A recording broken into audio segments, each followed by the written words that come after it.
Good day, everyone. I would like to thank the SK Chairman for inviting me as a resource speaker in this environmental awareness activity.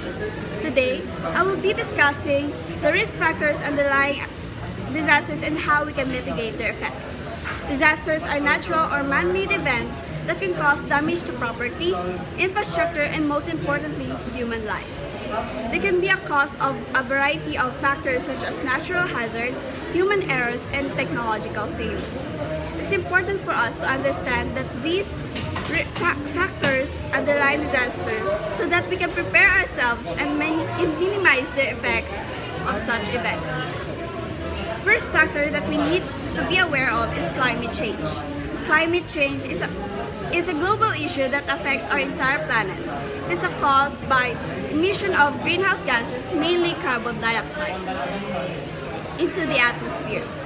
This has led to a rise in global temperature, resulting in more extreme weather events such as typhoons, hurricanes, floods, and droughts.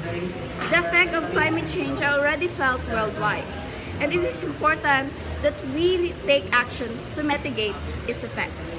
Another risk factor that we need to consider is urbanization. Urbanization refers to the process of people moving to rural areas to urban areas. This has resulted in growth of cities and the expansion of infrastructure. However, this also means that more people are living in areas that are prone to natural hazards such as flash floods, landslides, and earthquakes. It's important for us to ensure that our infrastructure is resilient to these hazards and that we have proper land use planning to minimize the risk. The third risk factor that we need to be aware of is population growth. As our population grows, more people are living in areas that are prone to natural hazard. This increases the risk of disasters and makes it more difficult to manage the effects. It's important for us that we have proper disaster preparedness and plans, that we are able to evacuate people quickly and efficiently in the event of disaster. Another risk factor we need to be aware of is the degradation of natural resources. This includes deforestation, overfishing, and pollution. This activity can have a negative impact on the environment and can increase the risk of natural hazards such as floods, landslides, and drought. It is important for us to take care of our natural resources and to use them as a sustainable way to minimize the risk.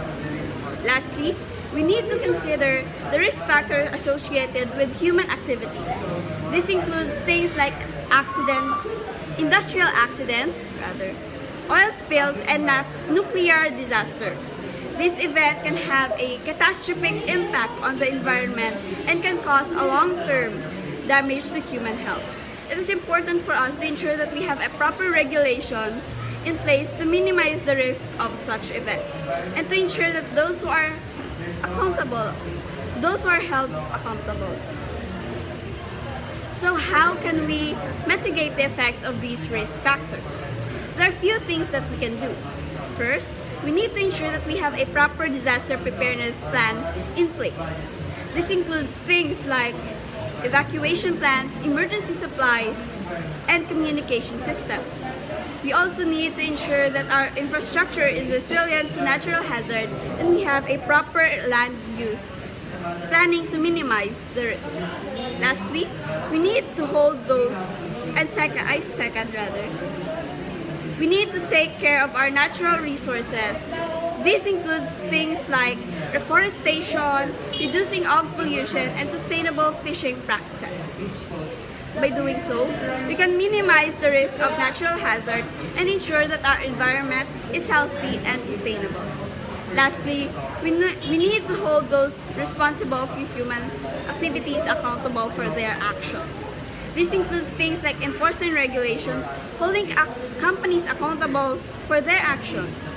By doing so, we can minimize the risk of industrial accidents, oil spills, and other disasters. Overall, disasters can have a catastrophic impact on our lives and our environment. By understanding the risk the risk factors underlying disasters, we can take steps to mitigate their effects. We can help protect ourselves, our environment, and our communities. Thank you for your attention, and I hope this information will help you.